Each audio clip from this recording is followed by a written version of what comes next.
Sebelum masuk ke pembahasan, bagi sahabat tani semua yang belum subscribe, saya sarankan untuk subscribe terlebih dahulu agar sahabat tani semua itu tidak ketinggalan dari setiap video yang saya upload di YouTube ini. Sahabat tani, asam amino itu merupakan senyawa organik yang dimana asam amino ini akan berhubungan erat dengan protein. Karena asam amino adalah bahan baku pembentukan protein, dan protein itu sendiri sangat penting bagi kelangsungan hidup pada manusia, hewan, dan tumbuhan. Secara umum, tanaman mampu mensintesis asam aminonya sendiri melalui bahan dasar karbon, oksigen, hidrogen, dan nitrogen melalui proses biokimia yang kompleks. Namun, proses tersebut itu membutuhkan energi yang besar.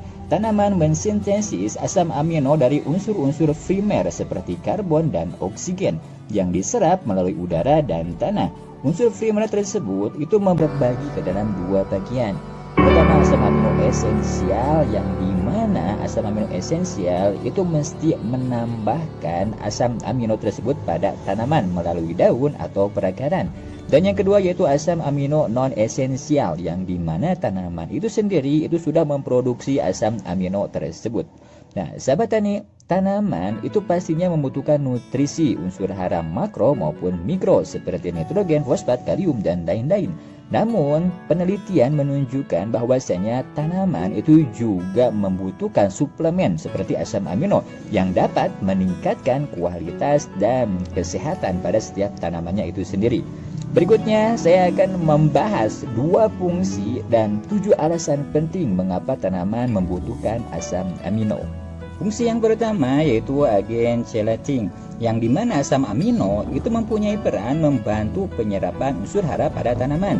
Pada musim penghujan, unsur hara nitrogen itu di tanah ketersediaannya bisa jadi sudah tercukupi atau bisa jadi malah berlebihan. Nah, di situasi nitrogen yang berlebihan itu akan membuat unsur hara yang lainnya menjadi terhambat dari segi penyerapannya oleh tanaman. Nah, pada kondisi seperti itu, asam amino itu mempunyai fungsi untuk membuat menyeimbangkan. Asam amino itu akan membantu proses penyerapan unsur hara yang lainnya agar bisa mudah diserap oleh tanaman. Begitupun asam amino akan mengatur agar nitrogen tidak berlebihan diserap oleh tanaman. Nah, itulah pentingnya menggunakan atau mengaplikasikan asam amino pada musim penghujan. Yang kedua, asam amino itu berfungsi sebagai promotor dan katalis untuk sintesis berbagai enzim pada tanaman. Namun, asam amino ini mudah berasimilasi dan terurai oleh bakteri di dalam tanah, sehingga kurang cocok apabila langsung diaplikasikan ke tanah. Baiknya diaplikasikan ke daun, disemprotkan pada daun. Asam amino itu terbilang penting bagi tanaman, tapi di sisi lain asam amino juga itu dibutuhkan oleh mikroba dalam tanah. Berikutnya, 7 alasan penting mengapa tanaman itu membutuhkan asam amino. Yang pertama, asam amino itu membantu fotosintesis. Asam amino itu memberikan banyak manfaat berbeda bagi kesehatan tanaman, dimulai dari proses fotosintesis. Tanpa fotosintesis yang tepat, tanaman tidak akan tumbuh. Proses ini bergantung pada produksi klorofil yang perlu menyerap energi dari matahari. Asam amino ini akan membantu dalam produksi klorofil yang mengarah pada kualitas fotosintesis. Yang kedua, asam amino ini membantu meningkatkan penyerapan nutrisi. Daun tanaman terdiri dari stomata, yaitu pori-pori kecil yang membantu tanaman menyerap gas dan nutrisi. Ketika tidak ada cahaya dan kelembabannya rendah, stomata akan menutup untuk membantu mengurangi fotosintesis dan penyerapan nutrisi. Namun, ketika langit cerah dan kelembabannya tinggi, stomata kemudian akan terbuka. Ini akan membantu tanaman mendapatkan nutrisi yang tepat dari hujan, sinar matahari, dan tanah. Dengan konsentrasi asam amino yang cukup di dalam tanah, asam glutamat adalah jenis asam amino yang melindungi sel stomata dengan mikroskop. Ini mendorong daun untuk tetap terbuka, memungkinkan tanaman menyerap lebih banyak nutrisi. Asam amino juga dikenal memiliki kemampuan untuk mengkelat ketika protein digabungkan dengan subnutrisi lainnya. Tanaman dapat menggunakan subnutrisi lebih efisien. Manfaat ini menghasilkan peningkatan asupan nutrisi. Yang ketiga, asam amino ini mengurangi masalah yang berhubungan dengan stres. Tanaman ini mampu menahan stres, seperti dari suhu tinggi, kelembaban rendah, dan masalah serius lainnya. Asam amino ini akan membantu melawan stres dan membantu tanaman pulih dengan cepat dan mempertahankan pertumbuhan yang lebih padat. Berikutnya yang keempat, asam amino ini akan mendukung hormon tanaman. Asam amino juga mendukung pertumbuhan hormon tanaman yang disebut fitohormon. Fitohormon mengontrol perkembangan tanaman sehat dengan mendukung jaringan dan sel. Hampir semua tahap pertumbuhan tanaman itu terlibat dalam kontrol hormonal. Penggunaan asam amino dengan tanah dapat meningkatkan produksi fitohormon tanpa harus menggunakan suplemen terpisah. Berikutnya yang kelima, asam amino ini akan membantu meningkatkan aktivitas mikroba. Nah, protein penting untuk semua sel hidup, termasuk sel mikroba yang mendukung kesehatan tanah, L-methionin. Nah, salah satu asam amino dapat membantu meningkatkan kesehatan sel mikroba, meningkatkan aktivitas mikroba. Salah satu peran utama mikroba adalah membantu sirkulasi nutrisi termasuk karbon, nitrogen, fosfat, dan belerang.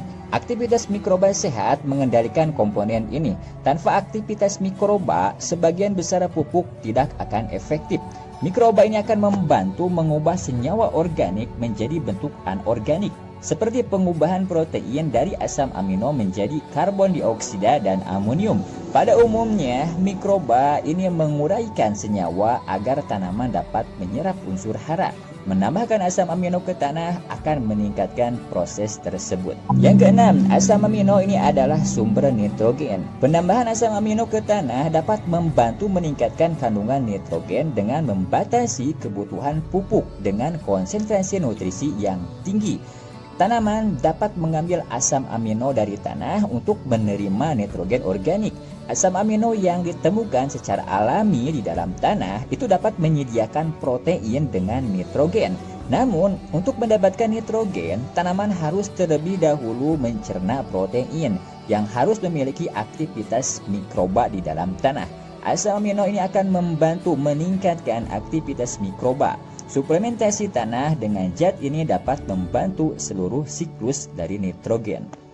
Yang terakhir, yang ketujuh, asam amino ini meningkatkan penyerapan kalsium. Zat chelating ini seperti asam amino akan membantu meningkatkan penyerapan nutrisi. Setelah tanaman menyerap mineral, sisanya akan terurai menjadi nitrogen organik terlarut atau digunakan langsung sebagai asam amino. Nah, chelating akan memiliki efek membantu kesehatan tanaman dari meningkatkan penyerapan kalsium, membuat tanaman memiliki lebih banyak kalsium, dan untuk membantu memperkuat sistem vaskular, sistem konveyor nutrisi yang kuat.